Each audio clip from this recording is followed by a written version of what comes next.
Je compte vous parler des DS en deux étapes. J'ai construit un DS pour mes élèves de 4e, 11 exercices, quelque chose de très classique, voici un sujet vu de loin.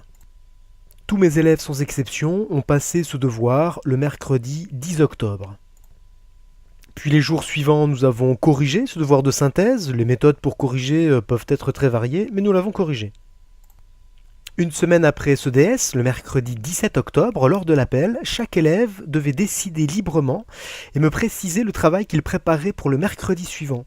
Deux options étaient possibles. Soit l'élève me dit « je prépare un devoir maison », soit l'élève me dit « je prépare le DS étape numéro 2 ». Pour le devoir maison, rien de particulier. Pour le devoir de synthèse numéro 2, j'ai précisé que les exercices du DS étape 2 étaient les mêmes que les exercices du DS étape 1, mais pas tous les exercices.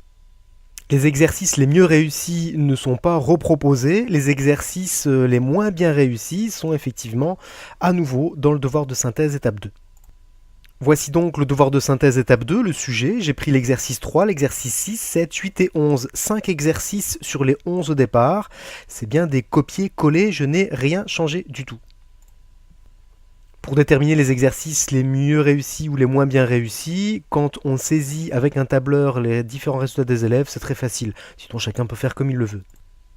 2 semaines après le DS, sans compter les vacances, le mercredi 7 novembre, en début d'heure, j'ai récupéré les devoirs maison. Pendant l'heure, certains élèves ont fait le devoir de synthèse étape 2, pendant que d'autres faisaient d'autres choses. Tâches complexes, utilisation de tablettes, construction de QCM. Je ne me souviens même plus d'ailleurs ce que je leur ai demandé ce jour du 7 novembre.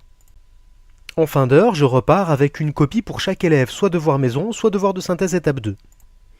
Les jours suivants, le devoir maison est corrigé de manière tout à fait classique. Cependant, le devoir de synthèse étape 2 n'est pas corrigé collectivement en classe. Les copies sont corrigées par l'enseignant, comme d'habitude, mais aucune synthèse globale n'est réalisée en classe. Cette nouvelle évaluation s'ajoute à la première. Elle ne remplace pas en fait les résultats du DS étape 1. L'étape 2 en fait s'ajoute à l'étape numéro 1.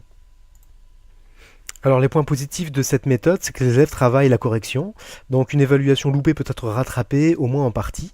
Le DS étape 2 est une décision personnelle et pas un choix imposé, ce qui est assez rare, et la pression de l'évaluation est moins importante. Dans les points négatifs, c'est qu'il y a trop d'élèves qui ont des résultats équivalents ou inférieurs aux résultats qu'ils ont obtenus lors du DS 1. J'ai l'impression qu'un certain nombre d'élèves pensent que le facteur chance intervient pour la réussite d'un devoir de synthèse. Il ne faut donc pas les conforter dans cette idée. Un autre aspect pour l'enseignant qui peut être considéré comme négatif est qu'il faut prévoir différents travaux lors du jour de la passation du DS étape 2. Personnellement, je ne vois pas ça comme un point négatif, mais c'est un effort supplémentaire à fournir.